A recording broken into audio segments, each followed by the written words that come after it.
જે ભૂલ મેં કરી હતી ને એ ભૂલ તમે નહીં કરતા. યુનિવર્સિટી પહેલા શોર્ટલિસ્ટિંગ નહીં કરતા. પહેલા એ ડિસાઇડ કરો કે 3 વર્ષ પછી તમને બનવું શું છે, તમારો ટાર્ગેટ કરિયર રોલ શું છે. કેમ કે 95% સ્ટુડન્ટ યુનિવર્સિટીની રેન્કિંગ જોએ અને અપ્લાય સીધું કરી નાખે અને પછી ખબર પડે છે કે જે કરિયર બનાવતું એ આ યુનિવર્સિટી તો સપોર્ટ જ નથી કરતું.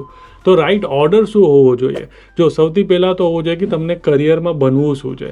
એકવાર ખબર પડી જાય એના પછી કરિયર માટે સ્કિલ કયા લાગવા જોઈએ. એ સ્કિલ ખબર પડી જાય પછી ખબર પડે કે અચ્છા મારે આ મેજર કરવાનું છે.